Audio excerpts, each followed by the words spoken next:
الذين آمنوا لا تقدموا بين يدي الله صدقت يا رب العالمين إن الله وملائكته يصلون على النبي يا أيها الذين آمنوا صلوا عليه وسلموا تسليما بلغ العلا بكماله كشف الدجى بجماله.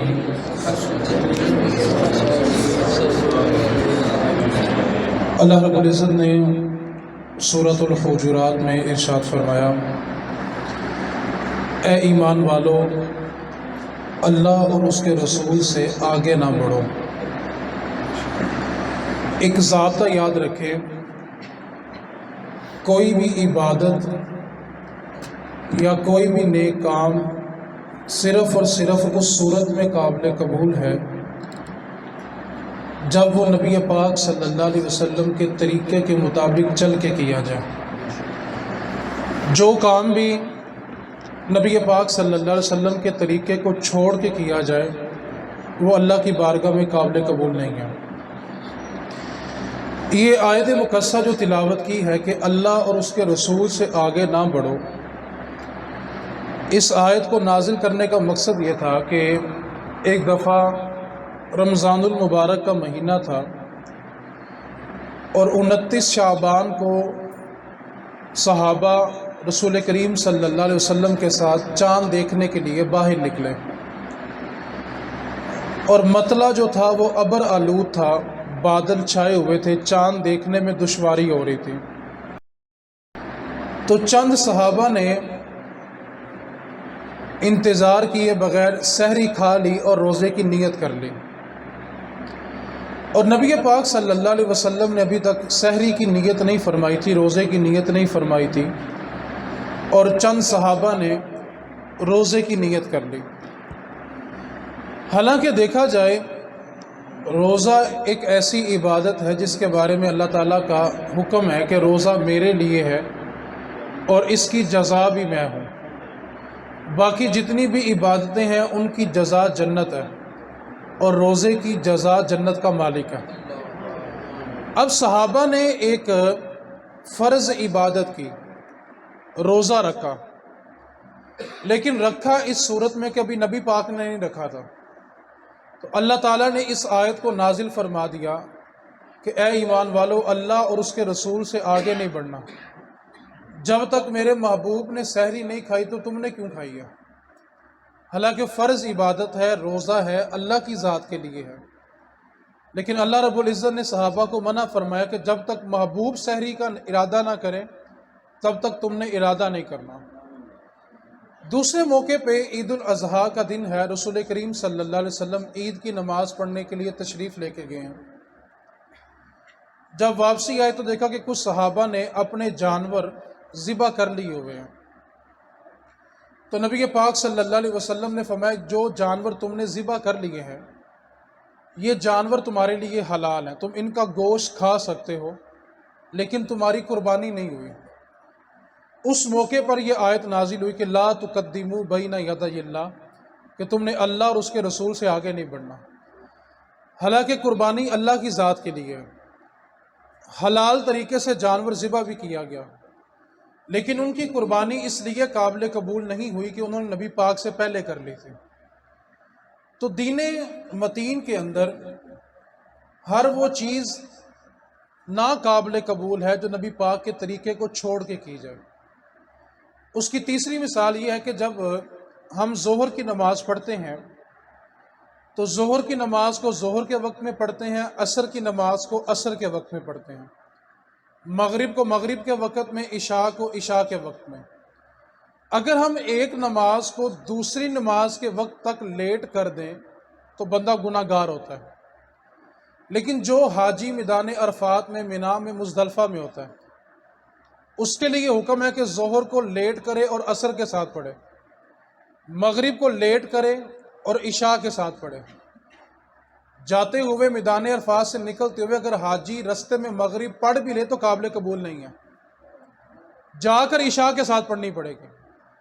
اب سوال یہ پیدا ہوا کہ سارا سال اگر ہم دو نمازیں اکٹھی کریں تو گناہ گار ہیں، اور حج والے دن نہ کریں تو گناہ گار ہیں۔ اس کی وجہ یہ ہے کہ رسول کریم صلی اللہ علیہ وسلم نے زندگی میں ایک ہی حج فرمایا، اور نبی پاک صلی اللہ علیہ وسلم نے حج کے موقع پہ ظہرین پڑھی ہے اور مغربین پڑھی ہے، ظہر اور عصر ملا کے پڑھی، مغرب اور عشاء کو ملا کے پڑھا۔ تو دین وہی ہے جو مصطفیٰ کا طریقہ، سارا سال اکٹھی کریں تو گناہ گار ہیں اور حج پہ نہ کریں تو گناہ گار ہیں۔ تو یہ ضابطہ بتاتا ہے کہ دین وہی قابل قبول ہے جو مصطفیٰ کے طریقے پہ چل کے کام کیا جائے، جو رسول کریم کے طریقے کو چھوڑ کے کیا جائے وہ قابل قبول نہیں ہے۔ چوتھی مثال اس کی یہ ہے، اللہ تعالیٰ نے قرآن مجید میں صرف اتنا ارشاد فرمایا کہ نماز قائم کرو۔ کب پڑھنی ہے، کتنی پڑھنی ہے، کیسے پڑھنی ہے، اس کا ذکر قرآن میں نہیں ہے۔ اس کی تفصیل کے لیے ہمیں احادیث کی طرف رجوع کرنا پڑتا ہے۔ اب رسول کریم صلی اللہ علیہ وسلم نے فجر کی 2 سنتیں اور 2 فرض پڑھے ہیں۔ اب نماز جو ہے وہ اللہ کے لیے ہے، اس میں رکوع بھی اللہ کے لیے ہے، سجدہ بھی اللہ کے لیے ہے۔ لیکن ایک شخص کہتا ہے جی میں فجر کی 2 نہیں 3 رکعتیں فرض پڑھوں گا، حالانکہ ظاہری طور پہ دیکھا جائے تو نماز اللہ کی ہے، اس میں رکوع بھی اللہ کی ذات کے لیے ہے، سجدہ بھی اللہ کی ذات کو ہے، لیکن اگر وہ تیسری رکعت پڑھتا ہے تو پہلی 2 بھی قابل قبول نہیں ہے۔ کیوں؟ کہ اس نے اس طریقے کو چھوڑ دیا جو میرے نبی پاک کا طریقہ تھا۔ تو دین تب تک قابل قبول نہیں ہے جب تک وہ نبی پاک صلی اللہ علیہ وسلم کے طریقے کے مطابق نہ ہو۔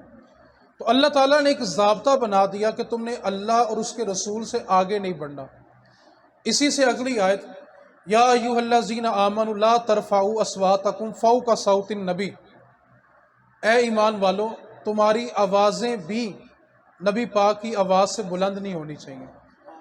ایک صحابی تھے، وہ طبیعتاً کچھ اونچا کلام کرتے تھے، جیسے آج بھی کچھ دوست ہوتے ہیں اگر وہ گلی میں فون سن رہے ہوں تو پورے محلے کو خبر ہوتی ہے کیا بات ہو رہی ہے۔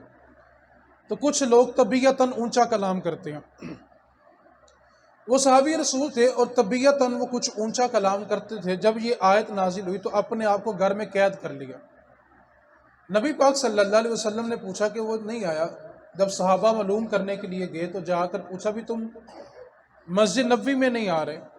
تو فرمانے لگے کہ آیت نازل ہو گئی ہے کہ جس کی آواز نبی پاک کی آواز سے بلند ہو گئی، کیا ہوگا جی؟ ان تحبط اعمالکم، زندگی کی ساری کمائی لٹ جائے گی، اور اس سے بڑی سزا بھلا کیا ہے، وانتم لا تشعرون، تمہیں پتہ بھی نہیں چلے گا۔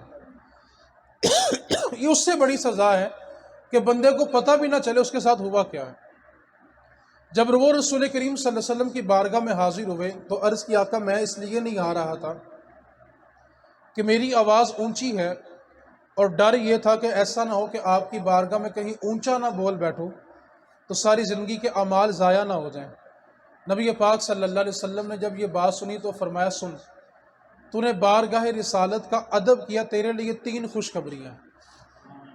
پہلی خوشخبری یہ ہے کہ باقی تیری جتنی بھی زندگی ہوگی خوشحالی کی ہوگی، تمہیں کبھی تنگ دستی نہیں ہوگی۔ دوسری خوشخبری تیرے لیے یہ ہے کہ اللہ تمہیں جب بھی موت دے گا شہید کی موت عطا فرمائے گا، اور تیسری خوشخبری یہ ہے کہ بغیر حساب کے جنت بھی عطا فرمائے گا۔ دنیا کا ایک دستور ہے، آپ نے بس اب اس مثال کو سمجھنا ہے اور میں نے اب سمیٹنے کی طرف چلنا ہے۔ دنیا میں جتنے بھی بادشاہ گزر چکے ہیں، جتنے آج کے دور میں بادشاہ سلامت موجود ہیں، اگرچہ وہ خود کو خادم ہی کہتے ہوں لیکن اٹھنا بیٹھنا بادشاہ سلامت والا ہوتا ہے۔ جتنے بادشاہ گزر چکے ہیں، جتنے موجود ہیں اور جتنے قیامت تک بادشاہ آئیں گے، ہر بادشاہ اپنے دربار کے قاعدے قوانین خود بناتا ہے۔ وقت کا بادشاہ اس کا ایک اپنا قاعدہ ہوتا ہے کہ میرے دربار میں یہ ضابطہ چلے گا، یہ قانون چلے گا۔ کائنات میں جتنے بادشاہ آئے، جتنے موجود ہیں، قیامت تک جتنے آئیں گے، سب کے درباروں کے قوانین موجودہ بادشاہ خود بناتا ہے، لیکن ایک دربار رسالت ایسا ہے جس کے قانون نبی پاک نے نہیں بنائے بلکہ خود اللہ کی ذات نے بنایا کہ یہاں تمہاری آواز بھی اونچی نہیں ہونی چاہیے۔ سب کے قانون بادشاہ خود بناتا ہے، لیکن نبی پاک کے دربار کے قانون اللہ کی طرف سے آئے ہیں۔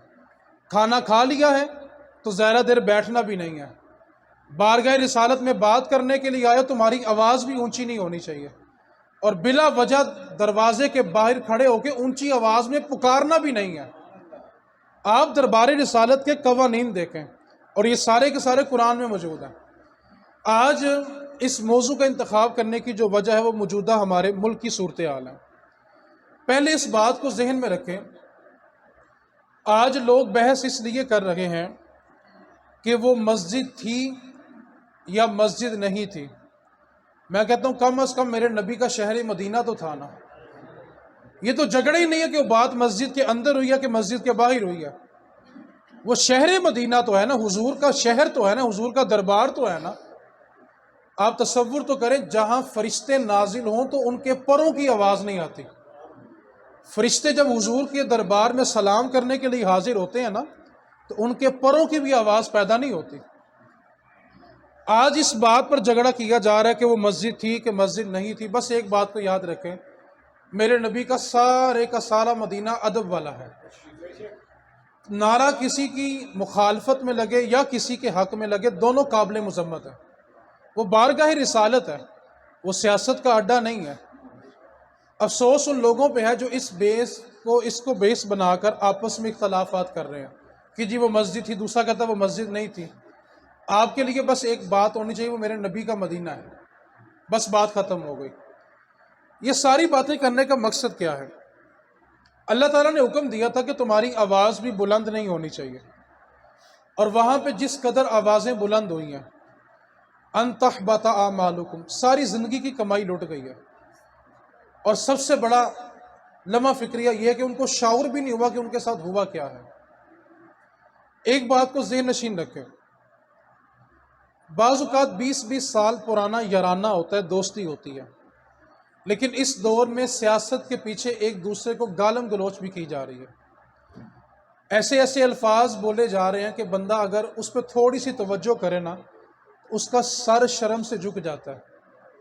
20 سال سے دوستیاں ہیں اور ان کے پیچھے لگ کے ایک دوسرے کو حرامی تک کے لقب بھی بولے جاتے ہیں۔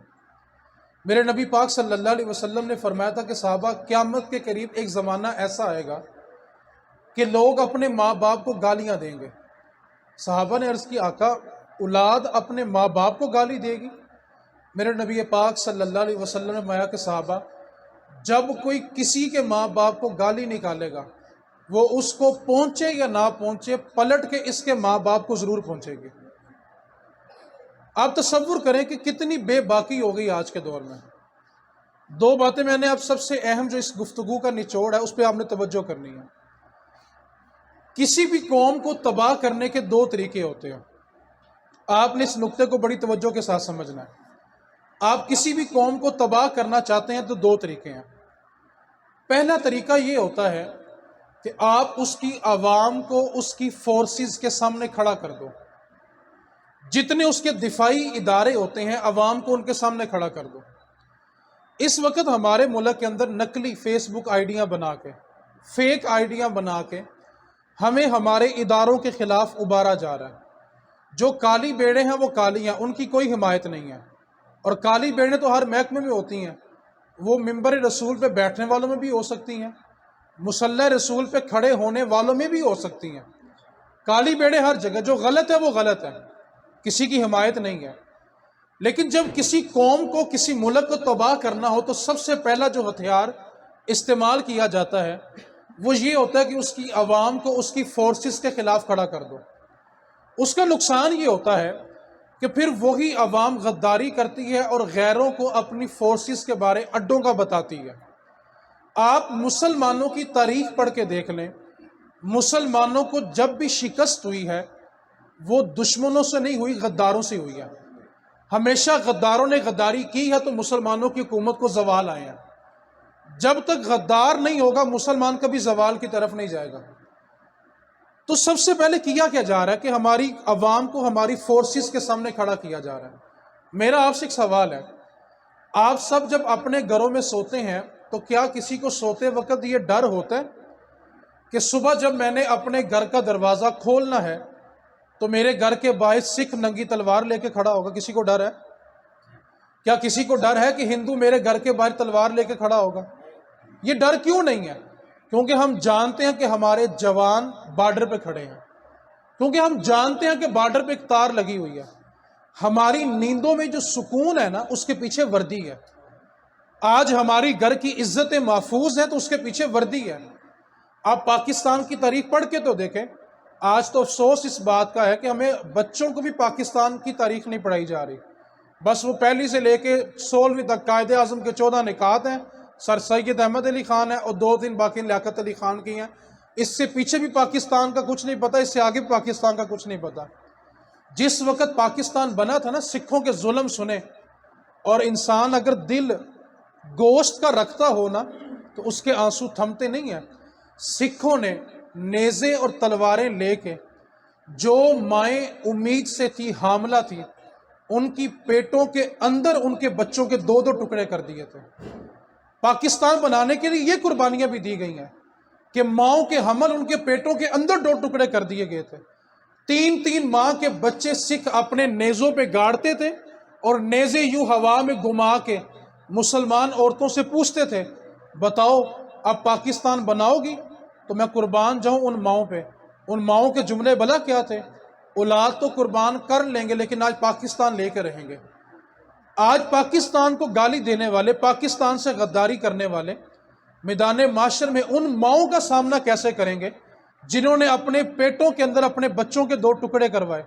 ان ماؤں کا سامنا کیسے کریں گے جن کے 2-2 کے ماں بچے سکھ اپنے نیزوں کے اوپر گاڑ کے ہواؤں میں لہراتے تھے اور مسلمان عورتوں سے پوچھتے تھے، بتاؤ تم نے پاکستان بنانا ہے کہ نہیں بنانا؟ جوان کتنی لڑکیوں کی چھاتیاں سکھوں نے تلواروں سے کاٹ کے ان چھاتیوں کو ہاتھوں میں لہرا کے کہتے تھے، بتاؤ پاکستان چاہیے؟ تو ان جوان بیٹیوں نے زندہ کنویں میں چھلانگیں لگا کے جان دے دی کہ ہم اپنی عزت تو قربان کر دیں گے لیکن پاکستان کا سودا نہیں ہوگا۔ آج کس کے گھر میں اس بات کا سکون نہیں ہے کہ ہمیں سکھ کچھ نہیں کہہ سکتا، ہمیں ہندو کچھ نہیں کہہ سکتا، ہمیں امریکہ کچھ نہیں کہہ سکتا؟ کیوں؟ کہ آپ اور میں جانتے ہیں کہ ہماری وردی ہے جس کے پیچھے ہم سکون سے جی رہے ہیں۔ جو کالی بیڑے آرمی کے اندر ان کی حمایت نہیں کر رہا، نہ ہم ڈر پھوک بندے ہیں۔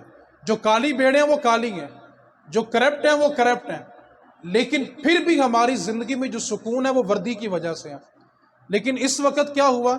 سوشل میڈیا کے ذریعے ہمیں ہماری فورسز کے سامنے کھڑا کیا جا رہا ہے کہ عوام اپنی فورسز کے خلاف بغاوت کرے اور دشمن کو حملہ کرنے کے لیے آسانی ہو۔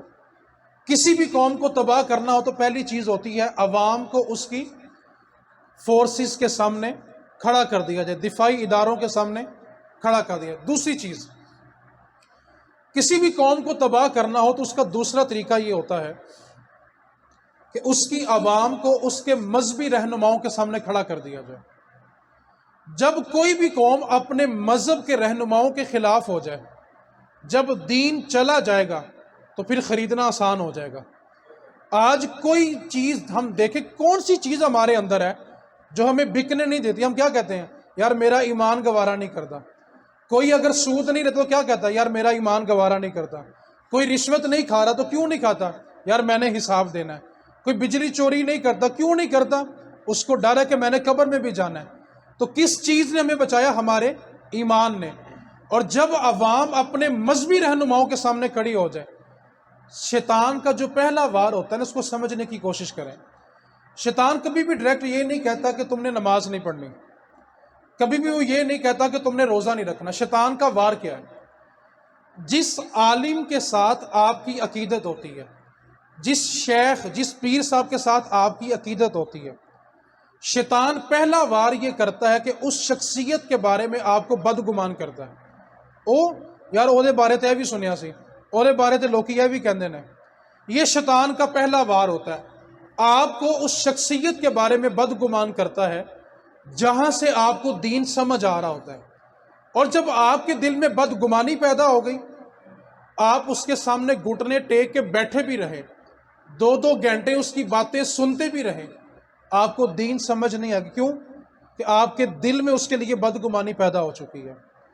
آج سوشل میڈیا کے ذریعے آپ فیس بک کھول کے دیکھیں، آئے دن کسی نہ کسی مولوی کا کوئی کلپ آیا ہوتا ہے اور عوام کا کہہ رہی ہوتی ہے، اویلو مولوی کی ہو جی ہم نے۔ میرا سوال ہے، کیا سیاستدان ایسے نہیں ہوتے؟ کیا بیوروکریٹس ایسے نہیں ہوتے؟ کیا پولیس والے، آرمی والے، جج، کیا وہ ایسے نہیں ہوتے؟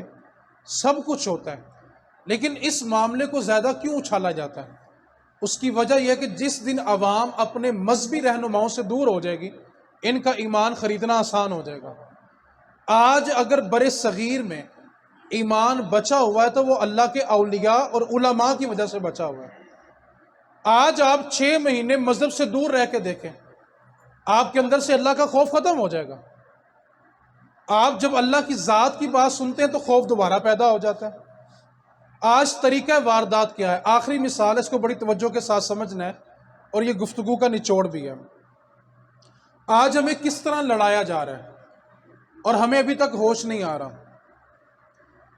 یورپ کے اندر ایک بندہ شراب پیتا ہے، شراب پینے کے بعد جب اس کو نشہ آتا ہے تو وہ فیس بک کے اوپر ایک جملہ لکھتا ہے۔ وہ جملہ یہ لکھتا ہے کہ بتاؤ حضرت ابوبکر صدیق افضل ہیں یا حضرت علی افضل ہیں؟ صرف سوال لکھتا ہے، جواب نہیں لکھتا، اور شراب پیتا ہے اور نشے میں دھن ہو کے سو جاتا ہے۔ اب اس سوال کے نیچے پہلا جو کمنٹ ہے پاکستان سے جاتا ہے، جی ابوبکر صدیق افضل ہیں۔ دوسرا جو کمنٹ ہوتا ہے وہ ایران سے آتا ہے، جی مولا علی افضل ہیں۔ اب جس نے وہ سوال لکھا تھا وہ نشے کی حالت میں سو رہا ہے، اس کو کوئی خبر نہیں ہے کیا ہو رہا ہے دنیا میں۔ اب پاکستان والوں نے بھی کمنٹ کیے، ایران والوں نے بھی کیے، سعودیہ والوں نے بھی کیے۔ اب فیس بک کے اوپر ایک جنگ شروع ہو گئی، اور آپ جانتے ہیں یہ جنگ کب ختم ہوتی ہے؟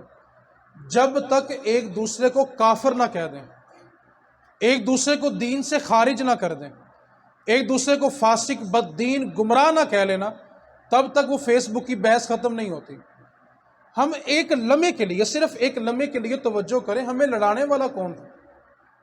جس نے وہ بحث شروع کی تھی وہ تو نشے کے عالم میں سو رہا ہے، اور ہم ایک دوسرے کا گرے بال پکڑ کے ایک دوسرے کو کافر بھی کہہ رہے ہیں۔ آج یہ طریقہ واردات استعمال کیا جا رہا ہے کہ پہلے مسلمانوں کے آپس کے اندر فرقے بناؤ، ان میں اختلافات پیدا کرو، ان میں شدت پیدا کرو، ایک دوسرے سے متنفر کرو، ایک دوسرے کے اوپر کفر کے فتوے لگواؤ۔ جب یہ ایک دوسرے کے خلاف اتنا ہو جائیں گے، پھر ایک بندے سے دوسرے بندے کو قتل کروانا کوئی مشکل نہیں ہوگا۔ آج گورا ہمارا استعمال کر رہا ہے اور ہمیں سمجھ ہی نہیں آ رہی۔ جس بندے کو نہانے کا، پاک ہونے کا طریقہ بھی نہیں نہ آتا، وہ فیس بک کے اوپر مفتی اسلام بنا ہوتا ہے۔ جس بیچارے کو یہ نہیں پتا کہ استنجا کیسے کرنا ہے، آپ اس کے فیس بک پہ تبصرے پڑھ کے دیکھ لو، آپ کہو گے یار جتنا دین کا علم اس کے پاس ہے اتنا کسی کے پاس نہیں ہے۔ آج گورا ایسی ایسی باتیں کر رہا ہے کہ آپ کو گمان بھی نہیں ہے۔ ہم سمجھتے ہیں کہ ہمارے بچے بس فیس بک چلا رہے ہیں، یوٹیوب چلا رہے ہیں، ان کو کیا پتا ہو۔ ابھی پچھلے دنوں میں امریکہ کی ایک لڑکی نے انڈیا کے ایک مفتی کو آن لائن لیا، میڈیا کے اوپر، چینل کے اوپر لائیو بحث ہو رہی ہے۔ اس عورت کا سوال بھلا کیا تھا کہ آج آپ سارے مسلمان کہتے ہیں شراب پینا حرام ہے، تو پھر اللہ نے جنت میں شراب کیوں رکھی ہوئی ہے؟ اس نے جو لفظ استعمال کیا نا اس لڑکی نے، میں ممبر رسول پہ وہ لفظ نہیں بول سکتا۔ میں اگر تھوڑا سا اس کو ادب میں لانا چاہوں، تھوڑا سا ادب میں لانا چاہوں، تو وہ جملہ یہ تھا کہ اللہ نے جنت میں فحاشی کے بھی اڈے بنائے ہوئے ہیں۔ اور جانتے ہو اس لڑکی کا نام مسلمانوں والا ہے۔ ہمیں پتہ ہی نہیں ہے کہ ہماری نسلوں کے ساتھ ہو کیا رہا ہے۔ آج گورا کس طریقے کے ساتھ ہمیں آپس میں ایک دوسرے سے متنفر کر رہا ہے۔ حالانکہ جنت میں جو شراب ہے نا وہ شراب نہیں ہے۔ قرآن میں کیا ذکر ہے؟ شرابن طہورا، پکیزہ شراب دی جائے گی۔ شراب کا معنی بھلا کیا ہوتا ہے؟ پینے والی چیز۔ جنت میں جو شراب کہا گیا اس کا مطلب ہے پینے والی چیز، طہورا پکیزہ، پینے والی پکیزہ چیزیں دی جائیں گی۔ شرابن طہورا کا یہ معنی ہے۔ یہ شراب وہاں پہ نہیں ملے گی۔ لیکن مسلمانوں کے ذہن کس طرح خراب کیے جا رہے ہیں، میں نے صرف آپ کے سامنے ایک مثال رکھی ہے۔ آپ ایک گھنٹہ انٹرنیٹ پہ بیٹھیں تو آپ کو ایسی ایسی باتیں ملیں گی، اور وہ کرنے والے مسلمان ہوں گے، اور آپ ان کے ایمان کے اوپر شک بھی کریں گے۔ میں نے اعتکاف کے دنوں میں اپنے ساتھیوں کو بات سنائی تھی کہ ہمارے یہ گلبرگ کا علاقہ ہے، وہاں پہ ایک کالج ہے، یونیورسٹی ہے، جہاں پہ بچیاں وکیل بنتی ہیں۔ وہ ایک بچی بتا رہی تھی کہ ہماری کلاس میں 50 کے قریب لڑکیاں ایسی ہیں جو خدا کو خدا بھی نہیں مانتی، ماں باپ مسلمان، بہن بھائی مسلمان، خود نام مسلمانوں والے، لیکن وہ خدا کو خدا ہی نہیں مانتی۔ اس واسطے اس وقت ہمارے ساتھ جو کھیل کھیلا جا رہا ہے وہ یہ ہے کہ ہمیں آپس میں متنفر کیا جا رہا ہے۔ میرا سوال صرف آپ سے آخری یہ ہے کہ یار جو ایک ہی ٹیبل پہ بیٹھ کے کھاتے ہیں، ایک دوسرے کے بچوں کی شادیوں پہ جاتے ہیں، آپ ان کے پیچھے لگ کے اپنے سگے بھائی کو گالی کیوں نکالتے ہیں؟ آپ ان سیاستدانوں کے پیچھے لگ کے اپنی 20 سال کی دوستیاں کیوں خراب کر رہے ہیں؟ ایسے ایسے خونی رشتے ہوتے ہیں، کبھی ایک دوسرے کے بغیر کسی جگہ گئے بھی نہیں ہوتے، لیکن ان کے پیچھے لگ کے ایک دوسرے کو گالیاں دینی شروع کر دیں۔ خدا کے واسطے ان کے پیچھے لگ کے اپنے تعلقات تو خراب نہ کرو۔ کس کو نہیں پتا کہ جتنے سیاستدان ہیں سب کے پاس ملٹی نیشنل ویزے ہیں؟ اللہ نہ کرے پاکستان پہ اتنا بھی مشکل وقت آیا نا تو سب سے پہلے بھاگنا انہی لوگوں نے ہے۔ ان کے بچے باہر، جائیدادیں باہر، پیسہ باہر، ہر چیز ان کی باہر ہے۔ پیچھے رہ کس نے جانا ہے؟ آپ نے اور میں نے۔ تو ہم سے بڑا کون بے وقوف ہے جو ان کے لیے آپس میں لڑے؟ تو آج کی نشست کا خلاصہ اتنا ہے کہ یار ان کے پیچھے لگ کے نہ اپنے ایمان ضائع نہ کرو۔ فیس بک پڑھ کے دیکھو، صبح سے لے کے شام تک لوگ ان کا دفاع کر رہے ہیں۔ میرا آپ سے ایک سوال ہے، یہ حدیث تو سب کو آتی ہے نا کہ نبی پاک صلی اللہ علیہ وسلم ہے کہ جو جس سے پیار کرتا ہے نا قیامت والے دن اسی کے ساتھ، حالانکہ حدیث پاک کے الفاظ بھلا کیا ہے، ایک بندہ مشرق میں رہتا ہے، دوسرا مغرب میں رہتا ہے، اور ساری زندگی ملاقات ہی نہیں ہوئی، لیکن ایک دوسرے سے پیار کرتے ہیں، تو اللہ قیامت والے دن دونوں کو میدان محشر میں اکٹھا کھڑا کرے گا کہ صرف اللہ کی رضا کے لیے پیار کرتے ہیں۔ اب میرا آپ سے ایک سوال ہے، آپ میں سے کون چاہتا ہے کہ قیامت والے دن نواز شریف دے نال کھلوتا ہوئے، زرداری دے نال، الطاف صاحب دے نال، خان صاحب دے نال؟ آپ کا کسی کا مائنڈ ہے کہ میرا بچہ بڑا ہو کے زرداری بنے؟ بولو تو صحیح یار، کوئی چاہتا ہے کہ آپ کے بچے بڑے ہو کے نواز شریف بنے؟ تو ان کی خاطر رشتے کیوں خراب کر رہے ہیں؟ دوستیاں کیوں خراب کر رہے ہیں؟ حدیث پاک کو بس سمجھ لیں اور گفتگو مکمل ہو گئی۔ میں آپ کو کہوں کہ آپ بڑے اچھے مسلمان ہیں، آپ مجھے کہیں جی آپ بڑے اچھے مسلمان ہیں، تو شاید کہیں نہ کہیں کمی کوتاہی رہ جائے، اور جس کو نبی پاک کہیں بڑا اچھا مسلمان ہے تو اس کے بارے میں کیا خیال ہے؟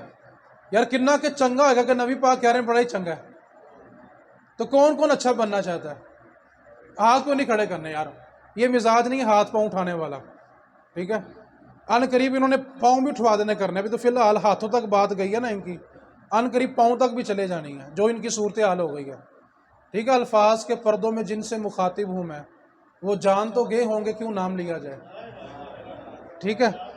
اشارہ کافی ہے نا یار، اپنی پاک محفل کو ایسے نام لے کے بد ذائقہ نہیں کرنا چاہیے، ٹھیک ہے؟ نبی پاک جس کو کہیں کہ تو بڑا اچھا مسلمان ہے، تصور کرو کتنا اچھا ہوگا یار۔ اب سنیں نبی پاک نے کس کو اچھا فرمایا؟ فرمایا اچھا مسلمان وہ ہے جس کی زبان اور ہاتھ سے دوسرا مسلمان محفوظ ہے۔ فرمایا سب سے اچھا مسلمان وہ ہے۔ اب میں اور آپ اپنی طرف توجہ کریں، میں اپنا گریبان پکڑوں، میری زبان سے کتنے کے لوگ محفوظ ہیں؟ میرے چلو ہاتھ تو کوئی نہیں استعمال کرتا ہوگا یہاں پہ، شاید کوئی بچے پہ غصہ آیا تو شاید 2-3 بار چل جاتا ہو، یا ملازم پہ غصہ آیا ہو تو شاید ایک آدھی لگ جائے، لیکن ہم تصور کریں ہماری زبان سے کون کون محفوظ ہے؟ میں تو ساتھی سے کہتا ہوں زبان نو میٹر لگا ہوا تو بڑا ہی بیل ہے، نہ اس کی لوڈ شیڈنگ ہے، نہ اس کو جنریٹر چاہیے، نہ یو پی ایس چاہیے، 24 گھنٹے سروس ہے، سولر پینل کے بغیر اس کی کوئی شارٹیج نہیں ہے، ٹھیک ہے جی؟ تو نبی پاک نے کیا فرمایا؟ سب سے اچھا مسلمان کون ہے؟ جس کی زبان اور جس کے ہاتھ سے دوسرا مسلمان۔ تو تھوڑی سی توجہ ہم اپنی طرف نہ کر لیں آج پہ۔ آج کی محفل کا لنگر کیا ہے کہ ہم نے اچھے مسلمان بننا ہے، اپنی زبان سے کسی کو اذیت نہ دیں۔ میرے نبی پاک کا بھلا کیا فرمان، اگر آپ اس حدیث کو آج سبق سمجھ کے سیکھ رہے ہیں، سبق رسول کریم صلی اللہ علیہ وسلم نے فرمایا، یہ سبق ہے آج کی نشست کا۔ میرے نبی پاک نے فرمایا قیامت والے دن بندے کے نامہ اعمال میں جو سب سے زیادہ وزنی چیز ہوگی نا، وہ بندے کا اچھا اخلاق ہوگا۔ نہ نماز، نہ روزہ، حج، زکوٰۃ، صدقہ، خیرات کا ذکر نہیں کیا، فرمایا سب سے وزنی چیز جو بندے کے نامہ اعمال میں تولی جائے گی وہ اس کا اچھا اخلاق ہوگا۔ اس واسطے اپنی زبان اور اپنے ہاتھ سے دوسروں کو اذیت، ہمیں لڑانے والا کون ہے؟ بولو یار، ہمارا استعمال کون کر رہا ہے؟ دشمن، اور ہم آپس میں دستوں گرے بان ہوئے ہیں۔ وہ شراب پی کے سو رہے ہیں اور ہم ایک دوسرے کو کافر بھی کہہ رہے ہیں، بد دین بھی کہہ رہے ہیں، فاسق بھی کہہ رہے ہیں، گمراہ بھی کہہ رہے ہیں۔ یار ہوش کر لو یار، دشمن ہمارا استعمال کر رہا ہے اور ہم استعمال ہوتے چلے جا رہے ہیں۔ تو دو باتیں میں نے آج کی نشست میں کی ہیں۔ پہلی نشست کیا ہے؟ وہ مسجد تھی یا نہیں تھی؟ میرے نبی کا مدینہ تھا، بس بات ختم ہو گئی۔ دوسری بات کیا ہے کہ ہم نے ان کے پیچھے لگ کے اپنے تعلقات خراب کرنے۔ ایک گھر میں دو بھائی ہیں، وہ آپس میں صحیح طرح بات نہیں کرتے، جی میرا لیڈر ہو تو میرا لیڈر ہو۔ یار آپ کی جو سیاسی جماعت ہے آپ کو مبارک ہو، آپ کا جہاں جی چاہتا ہے وہاں ووٹ دو، قیامت کو حساب تو دینا ہی دینا ہے۔ یہ ووٹ بندے کے نامہ اعمال میں تلنا ہے، کیونکہ میرے نبی کی حدیث پاک ہے، بندہ جانتا ہو کہ یہ بندہ ظالم ہے اور اس کا ظلم جاننے کے باوجود اس کی حمایت کرے، تو میرے نبی نے ہمیں قیامت والے دن دونوں کو اکٹھا جہنم میں پھینکا جائے گا۔ میدان کربلا ہم ہر سال سنتے ہیں، روتے بھی ہیں، اس کا خلاصہ کیا ہے؟ صرف امام صاحب نے ووٹ نہیں دیا تھا۔ اس کی میں ایک جملے میں وضاحت کروں، کربلا کیا ہے؟ لوگ سر بچانے کے لیے ہاتھوں میں ہاتھ دے دیتے ہیں، لوگ سر بچانے کے لیے ہاتھوں میں ہاتھ، وہ کہتے ہیں بھائی انگوٹھا لگاؤ میری جان تے چھڈو۔ لوگ سر بچانے کے لیے ہاتھوں میں ہاتھ دے دیتے ہیں اور امام نے اپنا ہاتھ بچانے کے لیے سر دے دیا۔ یہ کربلا کا خلاصہ ہے۔ ہم اپنا سر بچا رہے ہیں، انگوٹھا لگا رہے ہیں، اور امام نے صرف انگوٹھا بچایا اور پورے کا پورا سر دے دیا۔ اس واسطے ان کے پیچھے لگ کے اپنے تعلقات خراب کرنے، بحث مباحثہ ہو رہا ہے، دوسرے کو گالم گلوچ دی جا رہی ہے، بس وہ حدیث پاک یاد رکھیں۔ میرے نبی نے فرمایا قرب قیامت مسلمان بچے اپنے ماں باپ کو گالیاں دیں گے، تو کیا فرمایا کہ جس کو گالی نکالی ہے اس کو پہنچے نہ پہنچے پلٹ کے اپنے ماں باپ کو ضرور پہنچے گی۔ اس واسطے ان کے پیچھے اپنے تعلقات خراب۔ آپ کی جو جماعت ہے، جہاں ووٹ دینا ہے دل کھول کے دو یار، ہمیں کوئی اس سے اختلاف نہیں آپ سے۔ ہاں ہمارا اپنا نقطہ نظر ہے، ہم اپنی سوچ رکھتے ہیں، ٹھیک ہے، لیکن خدا کے واسطے ان کے پیچھے لگ کے اپنے تعلقات خراب نہ کریں، اپنے آپ کو سمجھیں، دوسروں کو سمجھنے کی کوشش کریں۔ کہ تیسرا بس یہ پوچھ رہا ہے، فیس بک کے اوپر سوال لگا کے خود سو جاتا ہے۔ ایک بات میں آپ کو وقت سے پہلے بتا رہتا ہوں، آپ یہ بات بھی لکھ لیں، تاریخ بھی لکھ لیں۔ اب ان قریب ہوگا کیا؟ ایک دو سیاسی بندے جو ورکر ہیں، ورکر کسی جلسے میں قتل ہوں گے۔ جب ایک سیاسی جلسے میں بندہ قتل ہوگا تو بدلے میں دوسری سیاسی جلسے میں بھی اب عوام کو اس طرح لڑایا جائے گا۔ خون بہنا کس کا ہے؟ آپ کا، اور وہ تو پھر مزے میں ہے، وہ پھر اپنے نشے میں ہے۔ ہمیں سمجھ نہیں آ رہی کہ ہمارے ساتھ ہو کیا رہا ہے۔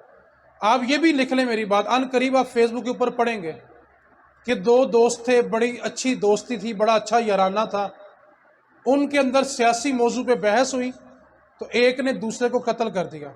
حالانکہ حقیقت بھلا کیا ہوگی کہ ان کا کوئی خاندانی جھگڑا ہوگا، کوئی زمین پہ جھگڑا ہوگا، اس پہ وہ قتل ہوا ہوگا، لیکن اس کو جوڑا سیاست سے جائے گا، سیاست کو اور گندا کیا جائے گا۔ اس واسطے اس وقت جو گندگی بہہ رہی ہے اس میں اپنے آپ کو دھوئیں نہ، اپنے آپ کو محفوظ کریں۔ ابھی ایک بات کو بس یاد کر لیں، حالات مشکل ابھی اور ہوں گے، لیکن اپنا عقیدہ اس بات پر مضبوط رکھیں، قیامت کی صبح تک میرے پاکستان کو کچھ نہیں ہوگا۔ یہ پاکستان میرے مصطفیٰ کی نگاہ کرم سے بنا ہے، یہ حضور کے نالین کا صدقہ ہے۔ یہ جب پاکستان بنا تھا تو سکھ میں، یہ فیصل آباد میں سکھ تھے نا، سکھ، وہ مسلمانوں سے بھلا کیا کہہ کے گئے تھے، یہ ہماری جو فصلیں اگی ہوئی ہیں ان کو کاٹنا نہ، تم نے پاکستان تو بنا لیا ہے، ہم چند دن بعد آ جائیں گے، تم سے پاکستان چلنا کوئی نہیں ہے، تو ہم اپنی فصلیں خود آ کے کاٹیں گے۔ سکھ یہ جملہ فیصل آباد میں کہہ کے گئے تھے۔ آج کتنے سال ہو گئے ہیں؟ 75۔ پاکستان کو کچھ ہوا؟ انشاءاللہ قیامت کی صبح تک کچھ نہیں ہوگا پاکستان، کیونکہ دو ملک ایسے ہیں، ابھی یہ باتیں شاید آپ کو عجیب لگے، پاکستان اور افغانستان، یہ دو ملک ایسے ہیں جو اسلام کی نمائندگی کریں گے، اور پوری دنیا میں جو اسلام کا جھنڈا لہرایا جائے گا، اس کی جو فوجیں اٹھیں گی پاکستان اور افغانستان سے اٹھیں گی۔ ابھی یہ باتیں آپ کی سمجھنے کے لیے مشکل ہوں گی، یہ کیسے ہو سکتا ہے جی، غزوہ ہند کیا ہے، یہ باتیں تھوڑی مشکل ہیں۔ صرف اتنا جملہ یاد رکھیں، پاکستان پہ ایسا وقت ضرور آئے گا کہ پوری دنیا کے جو فیصلے ہیں پاکستان میں ہوا کریں گے۔ ایک بندہ چاہیے بس جو داتا علی اجمیری کے نقش قدم پہ چلتا ہو، ایک داتا چاہیے بس، ایک بندہ۔ اور میرا اپنا ایک ذاتی نقطہ نظر ہے، پیدا وہ ہو گیا ہوگا، بس ظاہر ہونا باقی ہے۔ انشاءاللہ پاکستان ترقی پہ جائے گا، مایوس نہیں ہونا آپ نے۔ سبق کیا ہے کہ ان کے پیچھے لگ کے اپنے بھائی کو گالی، دوستوں کو گالی۔ یار میں آپ سے پوچھتا ہوں، اکثر مذاق میں بات کرتا ہوں، 6 گھنٹے بحث کر کے بات جو کہنا سانوں کی لگے تو 6 گھنٹے برباد کر تو کیتے جائے۔ 6 گھنٹے بحث کریں گے، اٹھتے وقت قمیض چاڑ کے سانوں کی لگے، اور جب کچھ لگتا نہیں تو 6 گھنٹے برباد کس لیے کیے ہیں؟ تو اس واسطے اپنے تعلقات کی حفاظت کریں، رسول کریم کی بارگاہ کا ادب ملحوظ خاطر رکھیں، اور ان کے پیچھے لگ کر اپنے ایمان کو ضائع، فیس بک کے اوپر کبھی بھی دین کے بارے میں بحث نہ کریں۔ نقصان کیا ہوگا؟ لوگ آپ کو کافر کہیں گے اور جذبات میں آ کے آپ لوگوں کو کافر کہیں گے۔ اس کے لیے میں ایک نصیحت اور کر دوں، جو مسئلے 1400 سال سے حل نہیں ہوئے، آپ نے آدھا گھنٹہ فیس بک پہ بیٹھ کے حل کر لینے۔ ایک مسئلہ ہے وہ 14 صدیوں میں حل نہیں ہوگا، اس میں ابھی بھی اپنی اپنی رائے ہے، تو آپ کی اور میرے بحث کرنے سے کیا ہوگا؟ تو اپنے آپ کو محفوظ کریں یار۔ اللہ کریم کی بارگاہ میں دعا کریں، اللہ تعالی ہم سب کو نہ دین کی سمجھ عطا فرمائے، وما علینا الا البلاغ۔